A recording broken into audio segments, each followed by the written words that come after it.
मुंबईत कुर्ला स्थानकावर रेल्वेचा प्लॅटफॉर्म आणि गाडीचा फुलबोट यांच्या पोकळीत पडून एका तरुणाला आपले दोन्ही पाय गमवावे लागले। तन्वीर शेख असं 31 वर्षीय तरुणाचं नाव आहे। गोवंडीत राहणारा हा तरुण कुर्ल्याच्या प्लॅटफॉर्म क्रमांक 6 वरून मुंबईच्या दिशेने जाणारी जलद गाडी पकडत असताना त्याचा हात सटकला आणि प्लॅटफॉर्म आणि गाडी यांच्यातील पोकळीत पडल्यानं या तरुणाला दोन्ही पाय गमवावे लागले। या अपघातामुळे पुन्हा एकदा स्थानकावरील जीवघेण्या पोकळीचा फटका आता प्रवाशांना बसलाय। मध्य रेल्वेची बेपरवाई मुंबईकरांच्या जीवावर बेतत असल्यानं प्रवाशांमध्ये रेल्वे प्रशासनाबाबत आता तीव्र असंतोष निर्माण झालाय।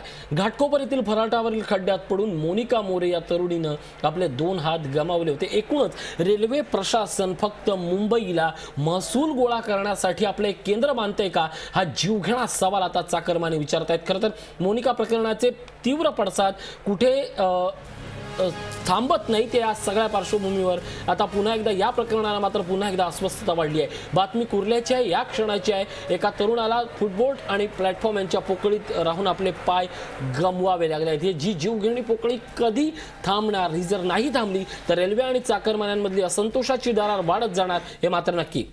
आमचे प्रतिनिधी विनोद कांबळे आपल्या सोबत आहेत।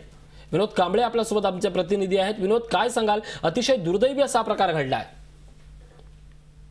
आणि बादशाह या 31 वर्षीय मुलाचा या ठिकाणी 2 पायाला त्याला गमावं लागलेला आहे। तो सायनवरून गोवंडीकडे येताना त्याला पुन्हा या ठिकाणी 2 पाय गमावावे लागलेले आहेत आणि तो इलेक्ट्रिशियनचा काम करत होता असं प्रथमदर्शनी माहिती मिळते। तर नक्कीच अतिशय हा दुर्दैवी असा प्रकार। तुर्तास धन्यवाद या सगळ्या माहितीबद्दल।